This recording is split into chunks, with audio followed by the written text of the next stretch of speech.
अब हम article number 3.12 में कंपैरिजन टेस्ट्स के बारे में पढ़ते हैं।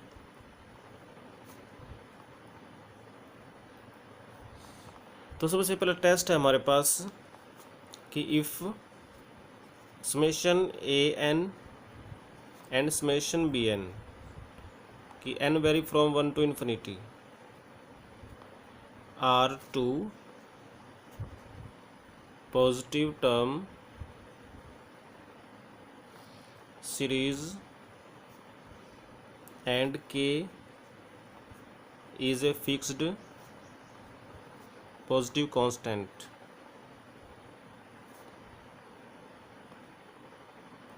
such that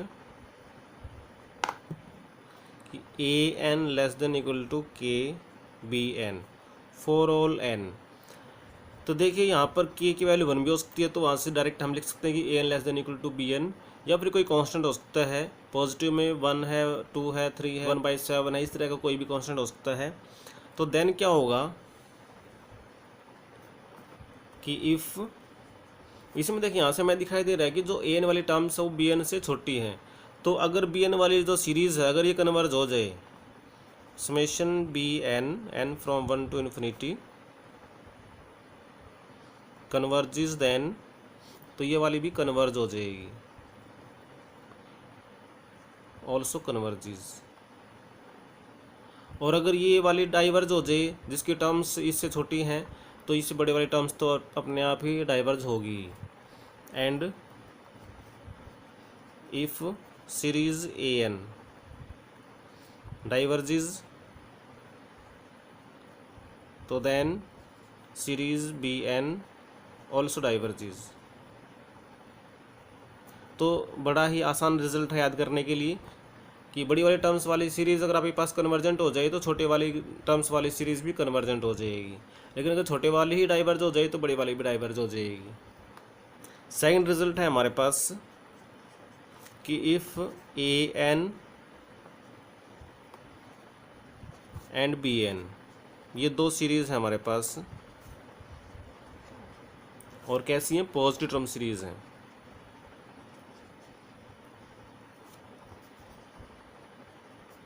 एंड और दो हमारे पास कांस्टेंट्स हैं, एक स्मॉल के और एक capital K, are two positive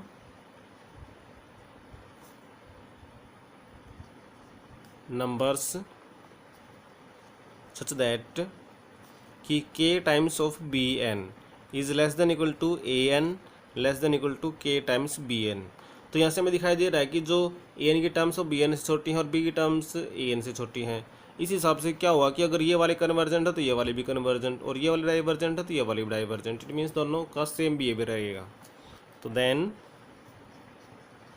the series summation A N and summation B N converge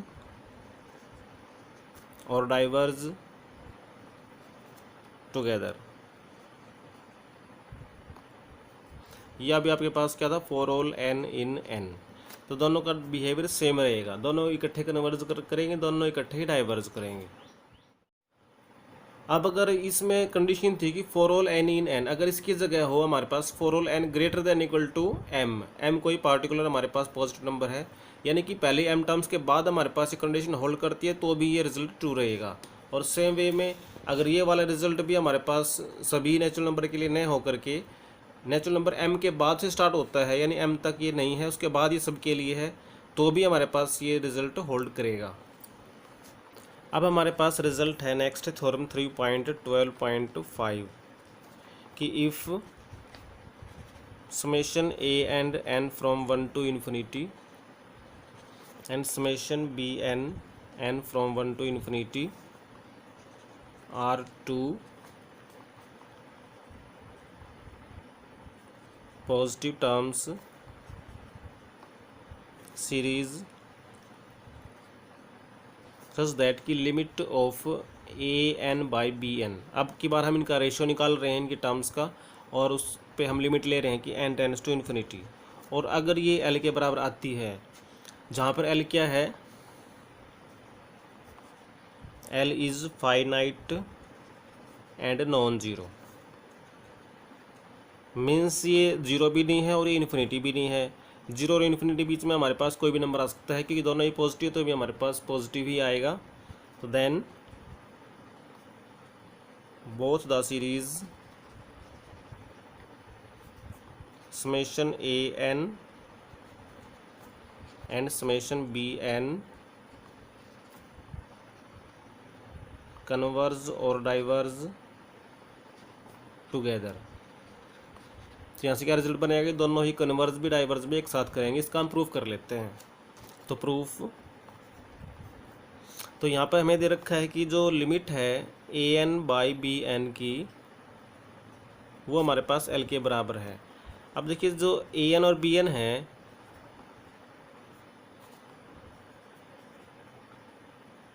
one two infinity are positive term series. तो इसका मतलब क्या बना कि ए एन भी पॉजिटिव, बी एन भी पॉजिटिव, तो इनका जो रेशियो होगा वो भी पॉजिटिव ही आएगा for all N in N. तो इसकी जो लिमिट बनेगी फिर हमारे पास, वो भी नॉन नेगेटिव। तो इसका मतलब क्या बना कि जो एल है हमारे पास वो नॉन नेगेटिव, लेकिन इसने एक बता रखा कि एल आपके पास इक्वल टू ज़ीरो नहीं है, but l is not equal to zero. तो इसका मतलब एल आपके पास पॉजिटिव ही है। अब हम इस लिमिट की कंडीशन का यूज़ करेंगे कि लिमिट की डेफिनेशन हमारे पास क्या होती है। नाउ लेट अस चूज, हमने कैसा एप्सिलॉन चूज़ कर लिया पॉजिटिव में कि इस एल में से अब ये सब्ट्रैक्ट भी कर दें तो भी हमारे पास ये पॉजिटिव बचे, क्योंकि ये पॉजिटिव है और ये ज़ीरो है, तो ज़ीरो और पॉजिटिव नंबर के बीच में हमारे पास कोई ना कोई पॉजिटिव नंबर जरूर मिलेगा। उसको हमने अब एल माइनस एप्सिलॉन चूज़ कर लिया, यानी इतना स्मॉल है कि इसमें घटाने से भी हमारे पास ये पॉजिटिव रहेगा। Now limit of A N by B n भी हमारे पास एल के बराबर है। तो देयरफॉर डेफिनेशन क्या होती है इसकी, there exist a positive integer m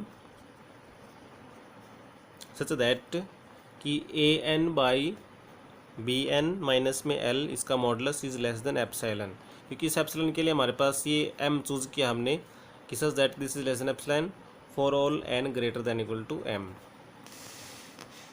अब यहाँ से हम मॉडुलस हटा देंगे तो क्या लिखेंगे, minus epsilon less than A N by B N minus में L less than epsilon for all n greater than equal to m। अब हम l को ऐड कर देते हैं तीनों साइड्स में, तो l माइनस में epsilon less than A N by B n और लेस देन एल प्लस में epsilon for all n greater than equal to m। अब हम इसको बी एन से मल्टीप्लाई कर देते हैं, तो l माइनस में epsilon into B N less than equal to A N less than equal to L plus में epsilon into B N for all n greater than equal to m। अब देखिए l minus epsilon और l plus epsilon हमारे पास positive numbers हैं, इसको हम मान लेते हैं। इसको हमने स्मॉल के मान लिया, इसको हमने कैपिटल के मान लिया,